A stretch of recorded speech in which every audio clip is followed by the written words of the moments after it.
Hello बच्चों, a very warm welcome to Meenakshi's bio academy. So I hope आपको जो 2015 के सोल्यूशन था वो वाला वीडियो आपको अच्छा लगा होगा। तो अब हम करेंगे ईयर 2016 के PYQ solve. Okay, so stay tune. आपके जो पूरे 2024 तक के पेपर्स हैं वो मैं सॉल्व करवाने का कोशिश करूंगी कि जितना जल्दी हो सके हम वो कर पाए। ओके, तो अगर आप लोग को सेशन अच्छे लग रहे हैं तो पहले तो चैनल को सब्सक्राइब कर लो and please do like and comment. Okay, चलिए सो हम स्टार्ट करेंगे। ठीक है, सो फर्स्ट क्वेश्चन यहाँ पर है आपका 1 मार्क का एमसीक्यू है। Pure IgG antibody was run on a SDS page under reducing condition. मतलब रिड्यूसिंग कंडीशन बोले तो हमने यहाँ पर क्या दिया, बीटा मरकैप्टो इथेनॉल ऐड किया है, right. Beta mercapto ethanol add किया या फिर हमने डायथायोथ्रिटॉल ऐड किया, राइट। जिसकी वजह से क्या होगा कि जो डाइसल्फाइड लिंकेजेस होती हैं, मतलब कि आपकी हैवी चेन के बीच में और हैवी चेन और लाइट चेन के बीच में वो लिंकेज क्या हो जाएगी, ब्रेक हो जाएगी। तो आपकी दोनों हैवी चेन्स जो होंगी वो अलग हो जाएंगी और दोनों जो लाइट चेन्स थी वो अलग हो जाएंगी।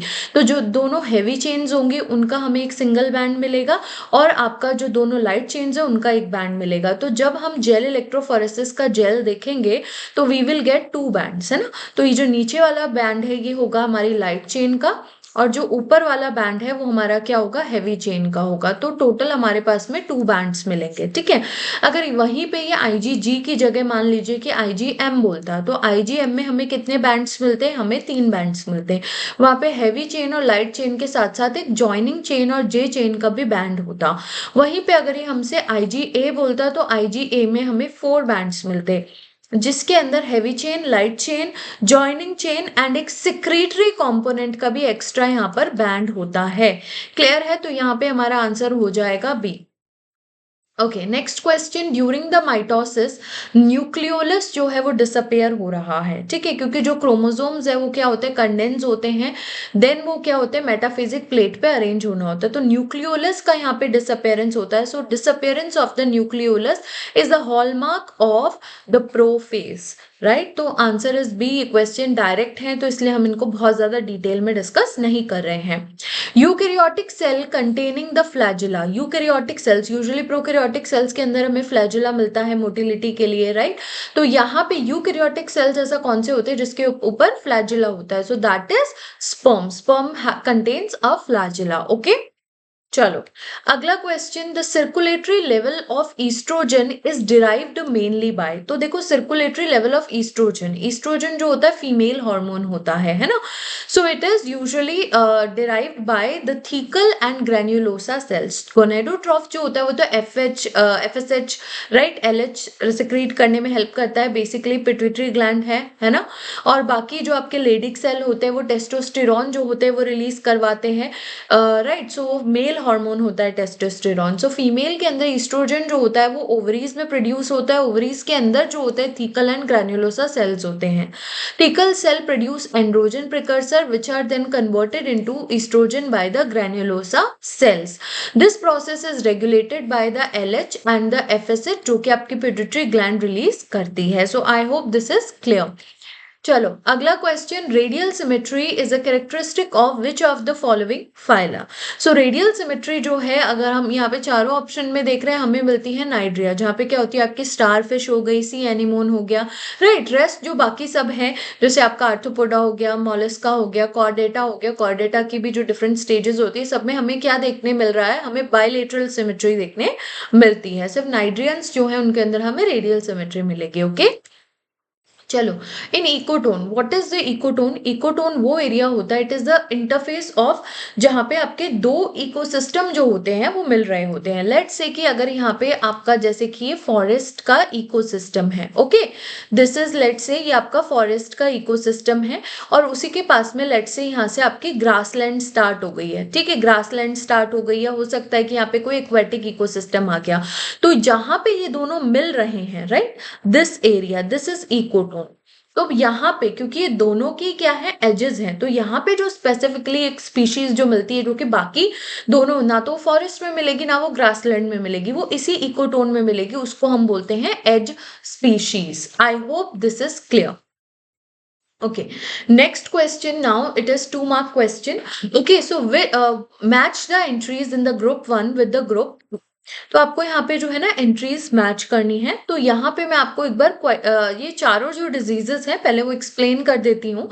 देखिए, एपिलेप्सी जो होता है it is a neurological disorder where there are abnormal and excessive electrical discharges in the brain neurons, है ना। एबनॉर्मल एक्सेसिवली हाई यहाँ पे क्या होता है, इलेक्ट्रिकल डिस्चार्जेस देखने को मिलते हैं, ठीक है, जिसकी वजह से सीजर्स जैसे एंड इनवॉलेंट्री मूवमेंट और सेंसेशन आपको देखने को मिलती है, क्योंकि न्यूरोलॉजिकल डिसऑर्डर होता है, राइट। सो मैकेनिज्म क्या होता है, defect in electric discharge in the neuron cause the brain electrical activity to become erratic leading to the seizures.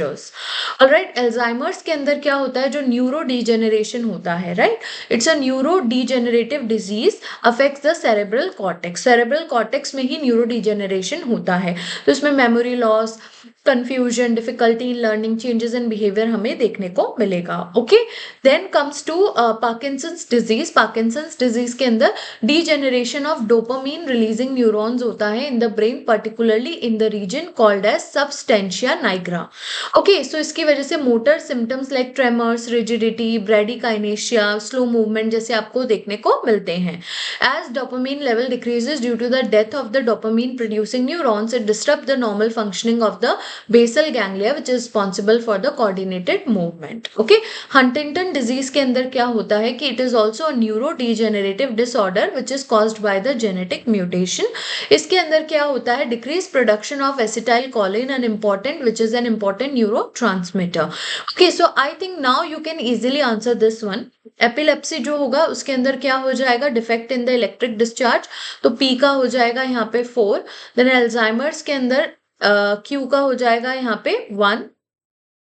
Okay, then Parkinson's जो होगा उसका हो जाएगा आपका 2। सो आर का हो जाएगा 2 एंड एस का हो गया है 3, तो 4 1 2 3।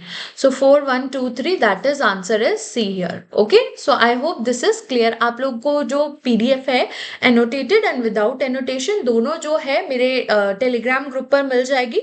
2 टेलीग्राम ग्रुप्स हैं बेसिकली, एक है जिसके अंदर मैं आपका जो भी कंटेंट है, वीडियोस हैं, उनके लिंक्स जो है वो वहां पे शेयर करती हूँ। दूसरा जो ग्रुप है that is for your doubt clearing, ठीक है, वो एक डिस्कशन ग्रुप है, वहां पे कोई भी इररिलेवेंट मैसेज नहीं करेंगे, वहां पे सिर्फ आपके जो भी क्वेरीज है, डाउट्स है, वो मैं वहां पे लूंगी। दोनों के ही जो लिंक है वो आपको नीचे वीडियो में डिस्क्रिप्शन में मिल जाएंगे, तो वहां से आप ज्वाइन कर लेना। ओके, चलो अब यहाँ पे चलते हैं अगले क्वेश्चन पे। Determine the correctness otherwise of the following assertion and reasons. ये असर्शन रीजन वाला क्वेश्चन है।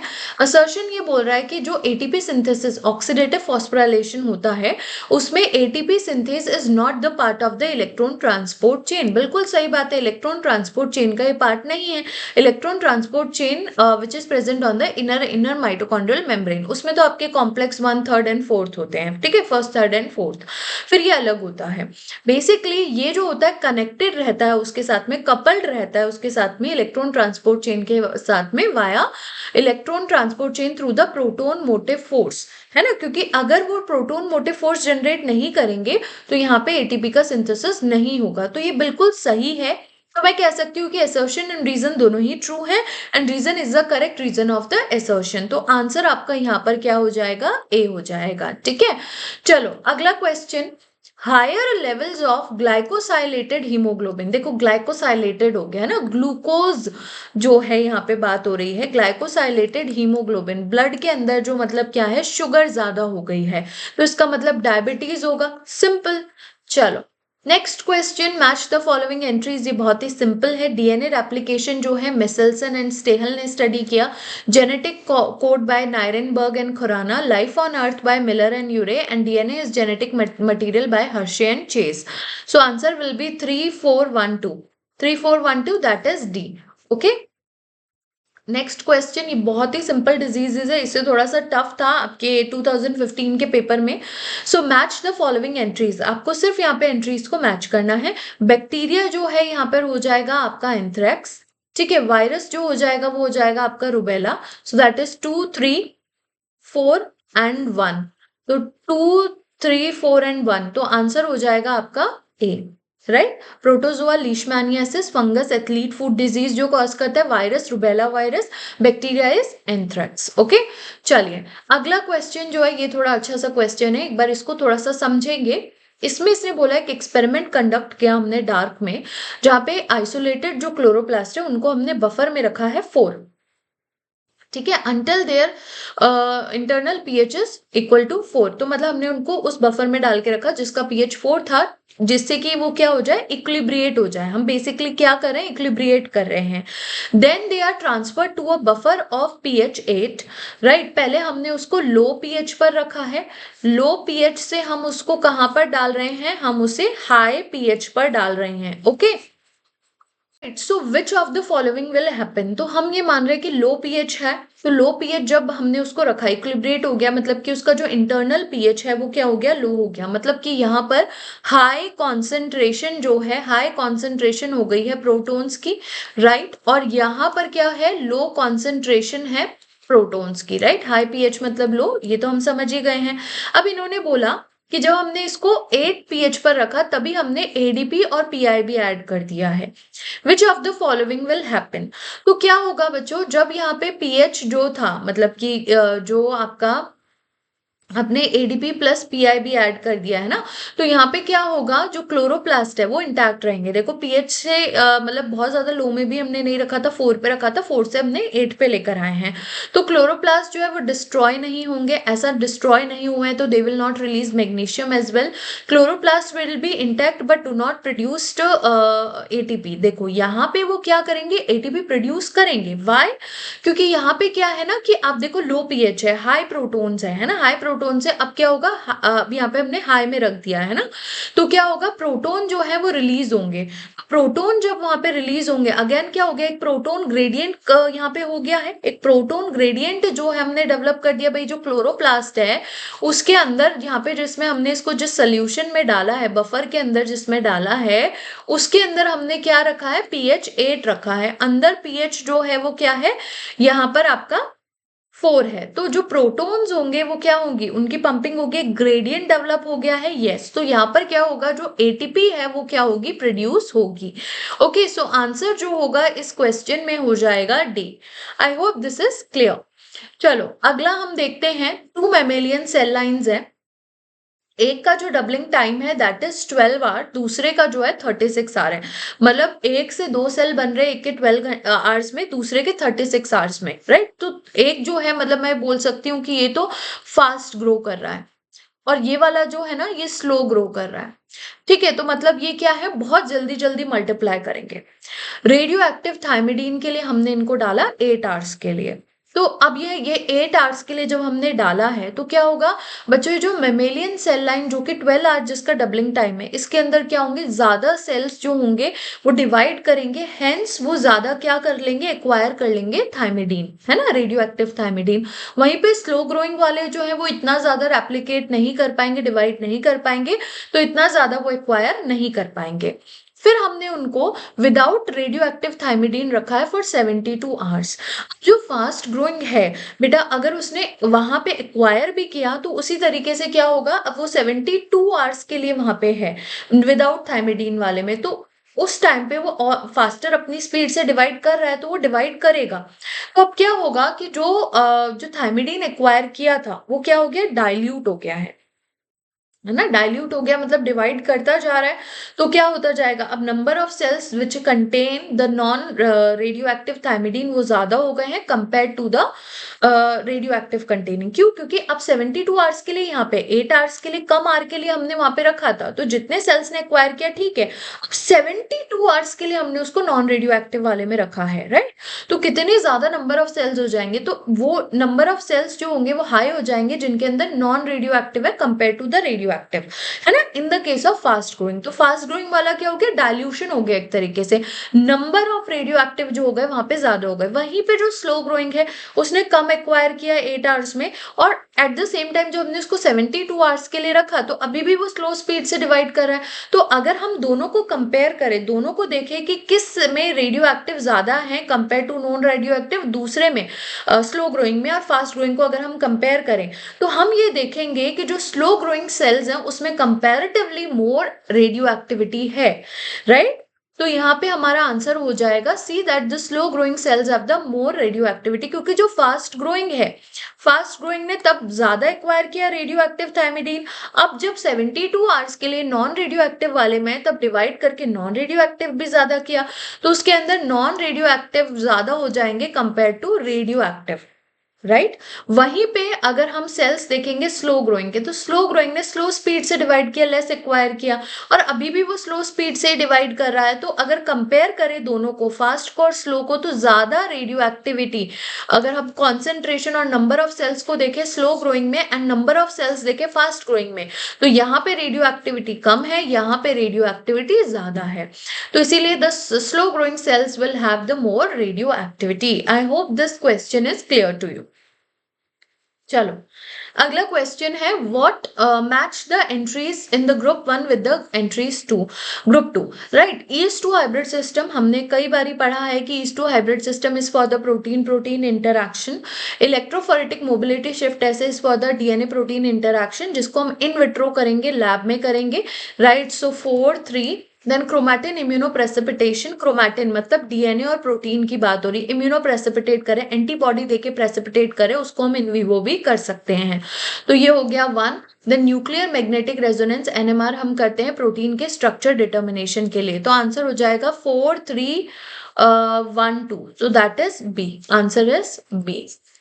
ओके चलिए अब आ गए हैं हम एमएसक्यूज पे। एमएसक्यूज में जो आपका सेक्शन बी एंड सी होता है उसमें नेगेटिव मार्किंग नहीं है। Okay so identify the auto immune diseases. Auto immune diseases क्या होती है, कई बार ऐसी मतलब सिचुएशन हो जाती है हमारी बॉडी के अंदर जिसमें कि हमारे खुद के जो इम्यून सेल्स होते हैं जिनका काम होता है बाहर से आ रहे जो एंटीजन है, जो पैथोजन है, उससे लड़ने का, वो हमारे ही सेल्स के, बॉडी के सेल्स के ऊपर ही क्या करने लगते हैं, अटैक करने लगते हैं।